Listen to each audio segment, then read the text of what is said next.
All right, joining us now on the phone is Senator Marco Rubio of Florida. Apparently has breaking news out of Ukraine. Senator, you sent me a text that you said that the full invasion is now underway. Do we know that for sure?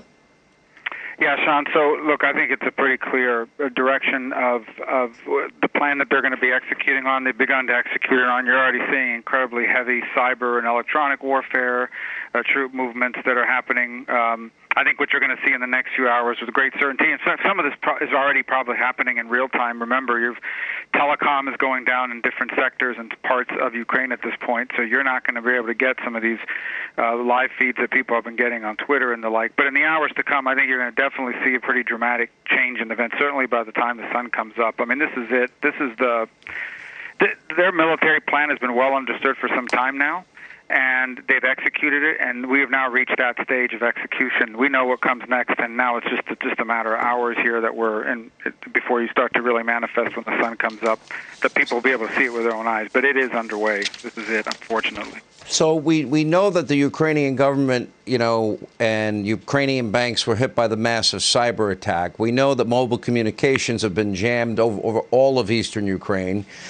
We know this according to Blinken, who said it's within hours that they expect this. Our intelligence community said they believe that was the biggest indication that a full-scale invasion is imminent. As you look at these, are they only signs? Look, we have every belief. So if I told you my plan is A, B, C, and D, and I've done A, B, and C, you know that D comes right after. And and we're already seeing parts of D happening. So, for example, it's not just cyber attacks. They've implanted very sophisticated malware into computer systems. People actually link on these things. They appear to be like the legitimate government sites, and you're getting the malware installed into your device. And that's one of the dangers with cyber. People all over the world are linking on live cams that are actually implanting malware as well. So I'd be careful with that kind of thing. The electronic warfare, the jamming, the airspace in Ukraine at this point is practically closed, and the movement of troops, the radio traffic you can't hide. There are already pretty indicative reports. Mariupol is in a very important port city. About 50% of their exports go there. You can now hear explosions. They're going to go after first. They'll go after the air defense system, right? They'll try to knock that out. I mean, it's also pretty clear that the way they've positioned themselves, they're going to try to come behind the Ukrainian troops that are in the front line there with the east and cut them off so they can't get back to defend Kiev. So this is going to be a pretty dramatic move. I mean, these are 200,000 soldiers. It's the single biggest, military invasion that Europe has seen since the Second World War. This is not small ball. I mean, this is big, and I think by the time the sun comes up, to the extent communications are going to be able to leave that country, you're going to be able to see a lot of that with your own eyes. Well, that'll be fairly soon. They're 7 hours ahead of us here on the East Coast. Let me ask you very, very specifically, because the premise of Putin has been, oh, no, we are recognizing these independent regions. Okay, we know that was a pretext from the beginning. You don't need to amass 190,000 troops and all your military might just to recognize independence. He said he's playing a peacekeeping role.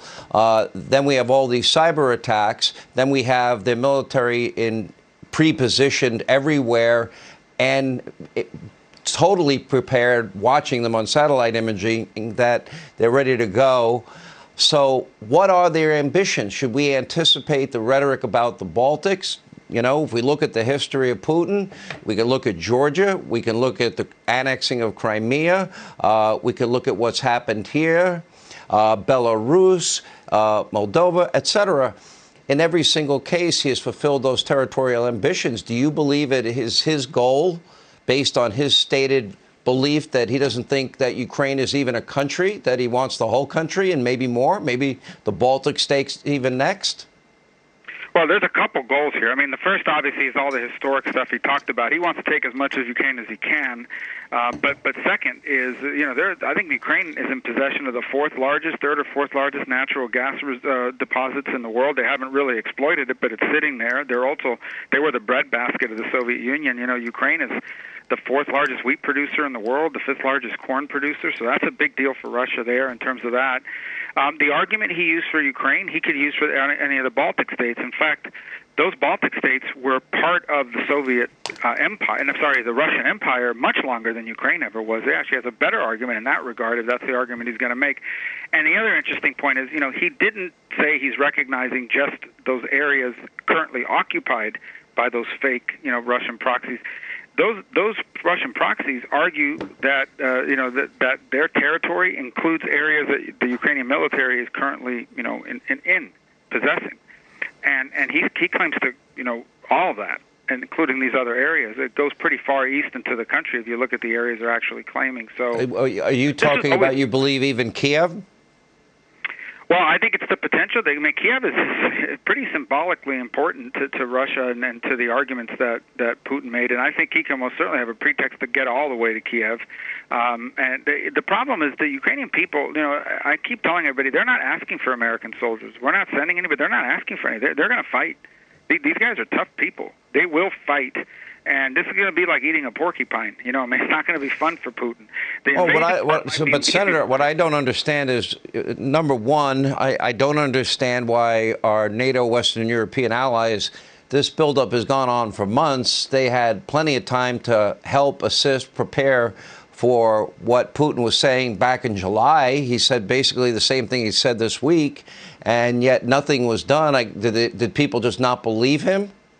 Yeah, and they didn't want to believe it, Sean. There's a real big important lesson here. Number one, we can't let this distract us from China. I mean, it's an important issue. We have to confront it, but China is the big long-term issue that we got to deal with as a country. But the other is, this is what happens when you depend on other countries for your energy and everything else, for your food and we're overly dependent on China for our supply chain. But Europe, over 40% of Europe's natural gas comes from Russia. So, and that's what Putin knows. Putin knows, yeah, they'll sanction me. But hey Senator, last year Joe Biden imported 230 million barrels of oil from Russia. I'm sure you know that. I mean, that's why I think Putin is a big fan of the Green New Deal in America, because it has taken away our energy sources, the ability to expand them. It's actually made Russian oil and gas more valuable, made America more vulnerable, and Putin more powerful. That's what it's done. It's made him more powerful and more rich. This is if he wanted the perfect plan to make Russia and Putin rich again, this is it.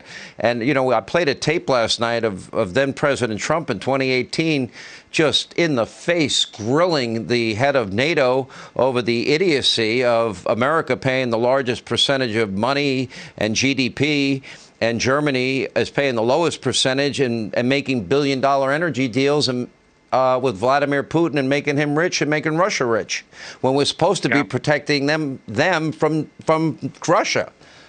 Yeah. Well, that's right. I mean, the most important sanction that America can impose is for Joe Biden to stand up behind a podium and say, I'm waiving all these crazy rules we put in place. America's back in the natural gas and oil business.